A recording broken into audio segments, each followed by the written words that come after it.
McCollough, Gainesville, The Villages, 1370 AM, 96.3 FM, The Source.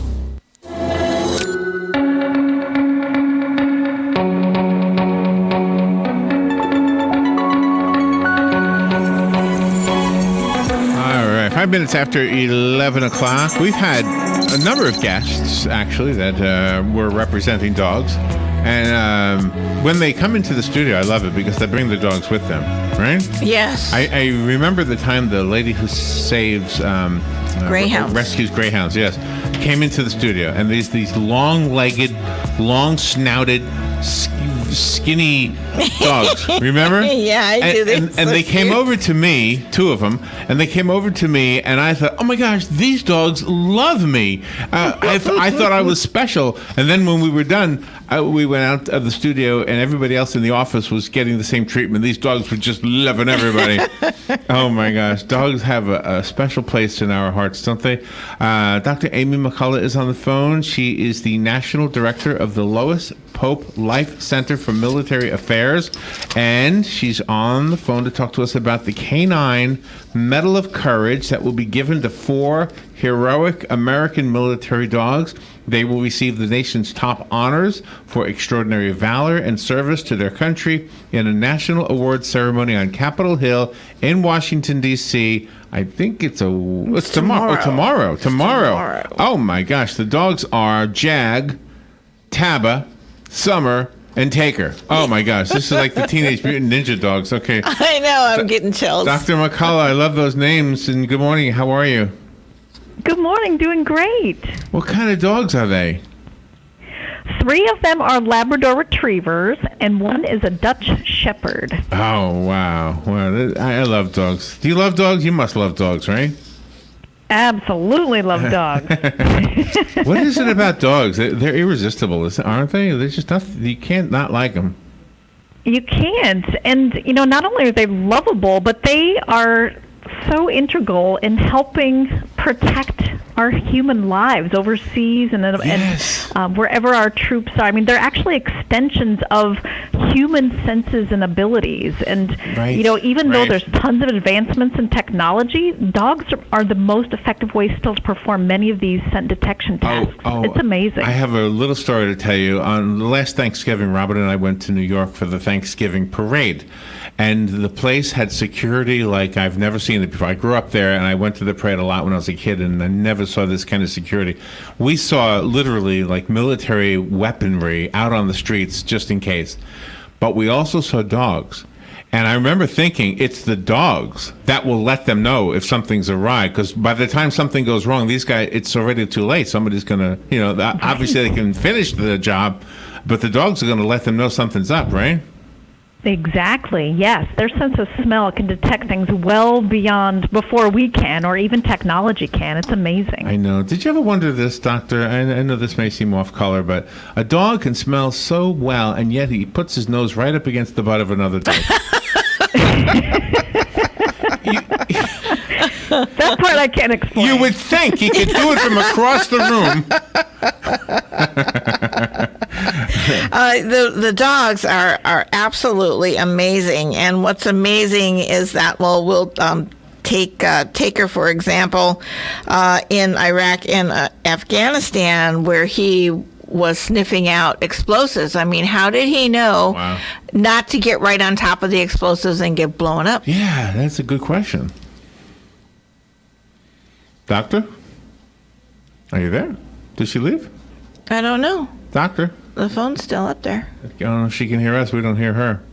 Oh, my gosh. I want to know the answer to that. That's like a cliffhanger right there.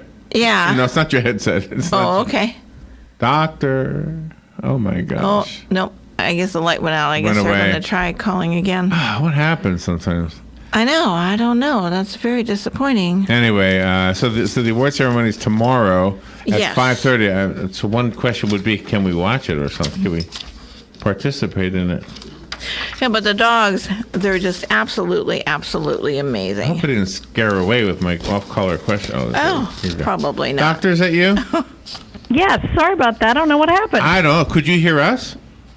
Nope, all of a sudden you just cut out. Oh, okay. So Robin had a question, and Robin asked the question again. The dog named Taker was in Iraq and Afghanistan, and he helped uncover the explosive devices there. I mean, how was he able to warn the soldiers that they were there without actually stepping on them and getting blown up? It depends on the dog, but a lot of them have signals that they have trained with their handler. So they'll either sit, or they'll bark, or they'll return to their handler and sit at their side. So there are cues that the handler and the dog know in order to communicate that information. Wow. It's just amazing. I don't even know how we train animals. I mean, it can't just be treats. It can't be you get a cookie if you do this, right? Partially, to be effective at patrol and explosive detection work, first of all, the dogs, they're purpose bred to do this kind of work. It can't be your usual sort of couch potato kind of dog. The work is really physical. They have to be in excellent health. And they have to have what we call a high drive. It's a desire to play catch and retrieve and search just tirelessly, and being highly trainable. So these dogs are typically motivated by play or food. A lot of them, if you show them a Kong, that's their reward, to get to play with that Kong toy. Is that right? So wow. It's fun to see. Does the award extend to the trainer? It doesn't. This focuses strictly on the dog. Typically, any military working dog will have multiple handlers throughout their military career. Okay. So the handler typically works with the dog for about a year or less, and then they both move on to different assignments.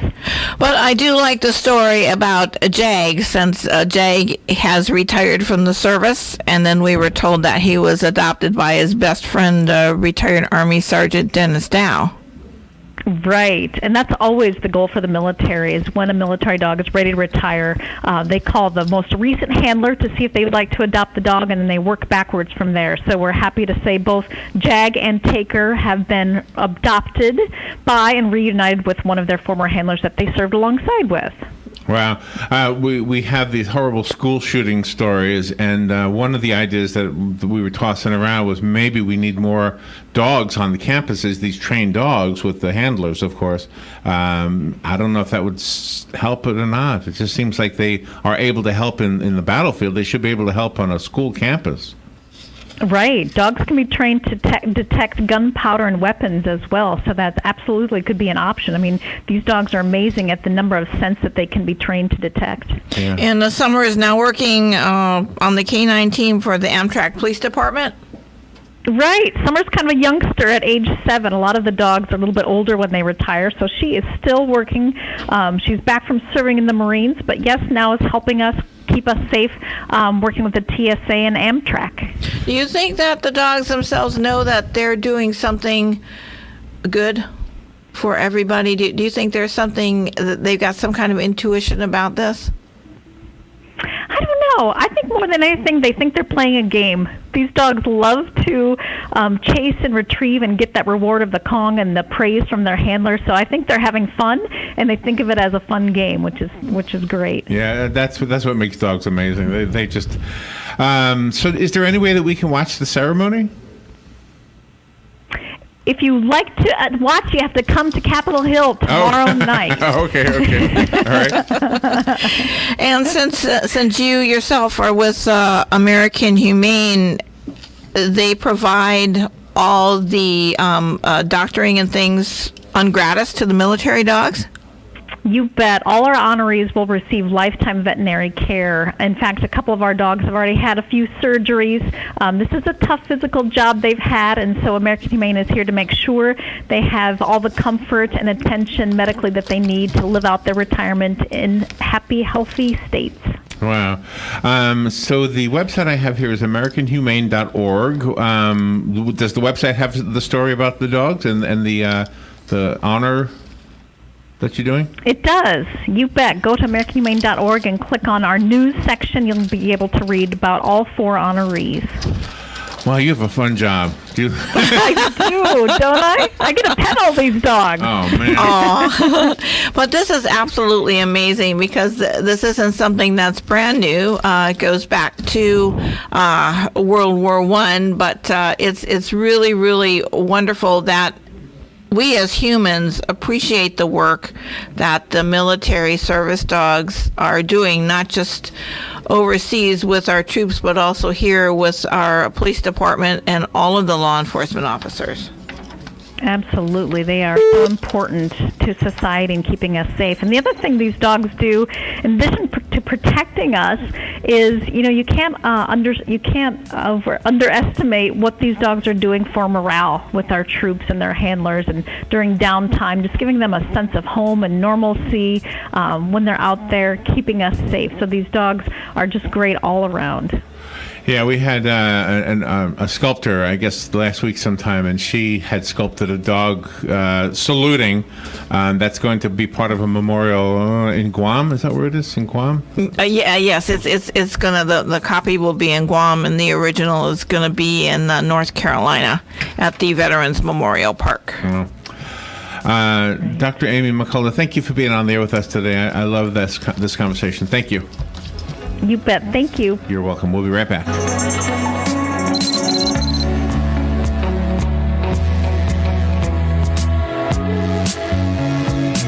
It's time to rethink what you know about clean American propane and what it can do for your operation. Want efficient, reliable power